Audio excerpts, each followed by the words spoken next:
वैसे ये महाकाल वन क्षेत्र कहा जाता है, लेकिन वन से चीजें स्पष्ट नहीं होती, इसलिए मोटी सहमति बन रही है महाकाल लोक। तो उनकी पूरी लीलाएं हैं इसमें, तो एक नया लोक। तो मैं समझता हूं कि लगभग, क्योंकि धाम पहले से 4 धाम है, तो वो धाम अवधेशानंद जी और बाकी सब संतों से बात हुई, तो महाकाल लोक नाम अंतिम, क्या महाकाल परिसर का विस्तार किया जाए। खूब विचार विमर्श हुआ, कल्पना शुरू हुई थी ये 2016 के सिंहस्थ के समय, लेकिन फिर हम लोगों ने प्रारंभिक चरण में इसके नागरिकों से चर्चा की, मंदिर समिति और सभी संबंधित लोग जो स्टेक होल्डर थे उनसे चर्चा की, और उनके विचारों को ध्यान में रखकर ये परिसर के विस्तार की योजना बनाई। डीपीआर का काम 1 साल में हम लोगों ने उस समय पूरा किया था, और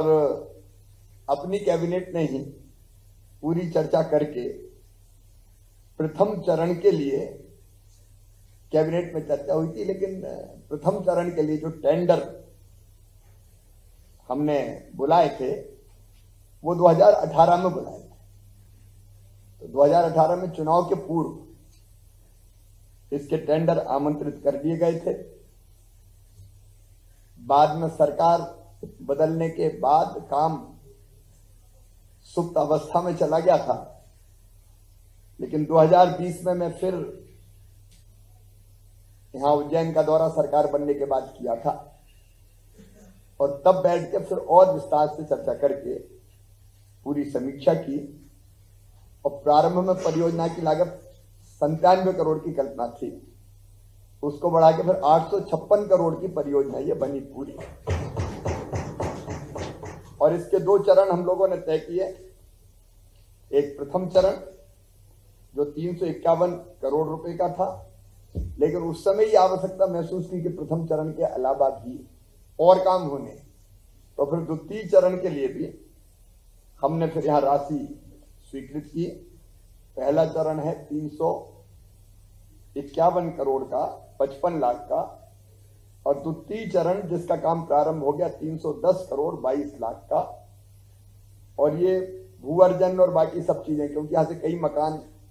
हमने विस्थापित किए, पूरे स्थान के लिए जरूरी थे, और उनको भी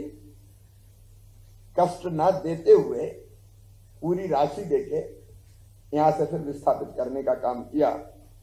तो भूअर्जन वगैरह दूसरे चरण में भी अत्यंत महत्वपूर्ण काम यहां संपन्न होने हैं। महाराजवाड़ा परिसर का उन्नयन, हेरिटेज धर्मशाला, फिर रुद्रसागर जीर्णोद्धार अभी पूरा होना है, छोटा रुद्रसागर लेक फ्रंट, रामघाट का सौंदर्यीकरण इसमें शामिल है, रुद्रसागर पर पैदल पुल शामिल है, शिखर दर्शन, लेकदूत वन, भूमिगत parking, hawker zone, Neelkanth one का विकास, नवीन वेटिंग हॉल, आपातकालीन प्रवेश तथा निर्गम द्वार, रुद्रसागर पश्चिमी मार्ग का विकास, स्कूल परिसर, लाइट एंड साउंड शो,